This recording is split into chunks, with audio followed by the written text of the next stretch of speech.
हिंदीचा निर्णय रद्द केला असला तरी भाषेवरून वाद अजूनही सुरू आहे। फडणवीसांनी ज्युनियर ठाकरेंच्या इंग्रजी शाळांचा मुद्दा उपस्थित करत विरोधकांना डिवचलंय। आता विरोधकांनीही जोरदार प्रत्युत्तर दिले, त्यामुळे आता फडणवीस विरुद्ध विरोधकाचा सामना रंगलाय। हिंदीचा विरोध करून इंग्रजीला पायघड्या घालणारे लोक नाही आहेत। बॉम्बे स्कॉटिश मध्ये शिकायचं, इंग्रजीला पायघड्या घालायच्या। देवेंद्र फडणवीस जीआर काढ उद्या महाराष्ट्रात करेल आणि या महाराष्ट्रामध्ये ज्या इंटरनॅशनल स्कूलच्या छत्र्या उगवलेल्या आहेत, जो धंदा आहे हा धंदा तुमचेच लोक करतायत, शिक्षण सम्राट बरं का, तो बंद करून टाका। इथे ज्या पद्धतीने तिसरी भाषेची सक्ती केली जाते, मुख्यमंत्री म्हणून तुम्ही काय करताय? जीआर मागे घ्यावा लागला, दिल्लीवरनं आलेला आदेश हा कुठेतरी तसा राबवता आला नाही, यामुळे काही नेत्यांचा इगो तिथं कुठेतरी हर्ट झालेला आहे। गुजरातची मंडळी सीबीएसई शाळेमध्ये जातात, त्यामुळे त्यांना भाषेचा अभिमान नाही आहे का? महानगरपालिकेच्या निवडणुका जवळ आल्या आहेत, भाषण सुरू होतील। महाराष्ट्रापासून मुंबईला तोडण्याचा कट सुरू झालेला आहे। मी त्यांना सांगू इच्छितो, तुमच्या मध्येही ताकद नाही आणि कोणाच्या बापातही ताकद नाही की मुंबईला महाराष्ट्रापासून वेगळं करतील। मुंबई हळूहळू कमजोर करून तोडण्याची जी हिम्मत आहे, हे तुमचे दिल्लीतले जे बाप आहेत ना मिस्टर फडणवीस, तेच करतायत।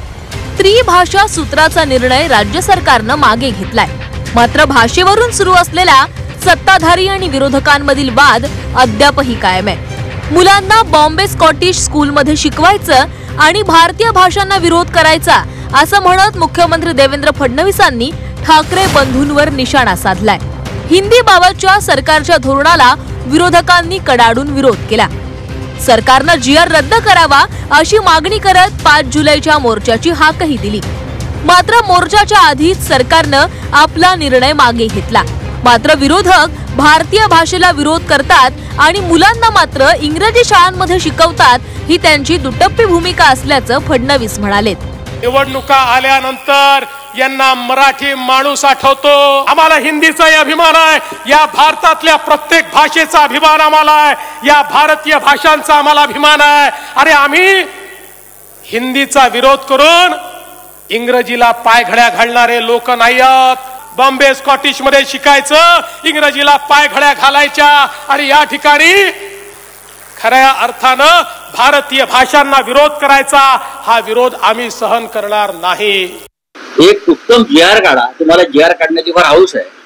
देवेंद्र फडणवीस जीआर काढ उद्या महाराष्ट्रात करेल आणि या महाराष्ट्रामध्ये ज्या इंटरनॅशनल स्कूलच्या छत्र्या उगवलेल्या आहेत, जो धंदा आहे हा धंदा तुमचेच लोक करतायत, शिक्षण सम्राट बरं का, तो बंद करून टाका।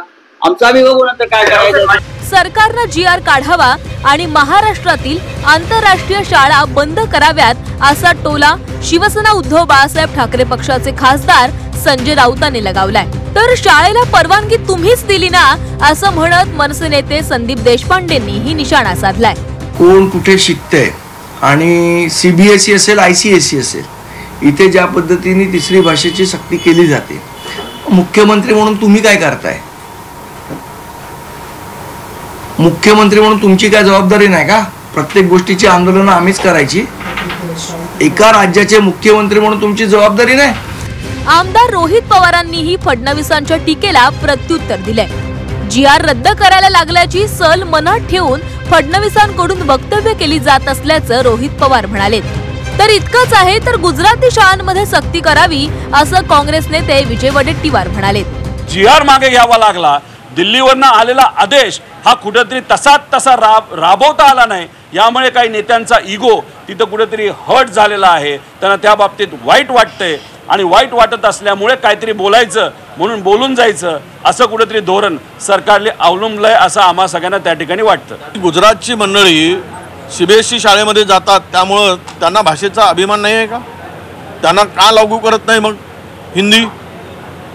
म्हणून कुणाची मुलं कुठल्या शाळेत शिकतात म्हणून मातृभाषेला विसरा असा आरोप करणं योग्य नाही। स्थानिक स्वराज्य संस्थांच्या निवडणुका जवळ आल्यानं विरोधकांना आता मराठी माणूस आठवतोय आणि आता मुंबईला तोडण्याचं फेक नरेटिव्हही तयार केलं जाईल असं म्हणत फडणवीसांनी विरोधकांना सुनावलं।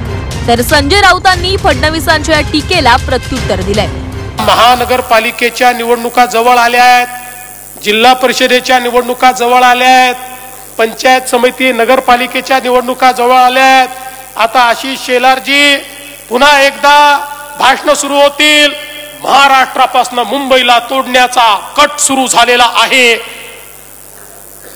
अशा प्रकारची भाषणं आता पुन्हा ऐकायला मिळतील. मी त्यांना सांगू इच्छितो, तुमच्या मध्येही ताकद नाही आणि कोणाच्या बापातही ताकद नाही की मुंबईला महाराष्ट्रापासून वेगळं करतील.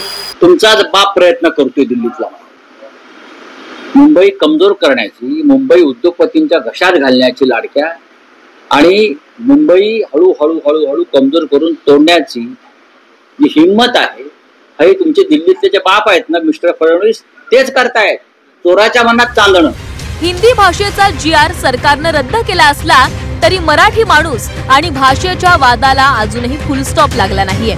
आगामी निवडणुका जवळ असतानाच भाषेचा मुद्दा पेटत राहण्याची शक्यता आहे. त्यामुळे आगामी पालिका निवडणुकांमध्ये विशेषतः मुंबईमध्ये हिंदीचा मुद्दा महत्त्वाचा ठरणार आहे. ब्युरो रिपोर्ट, झी 24 तास, मुंबई.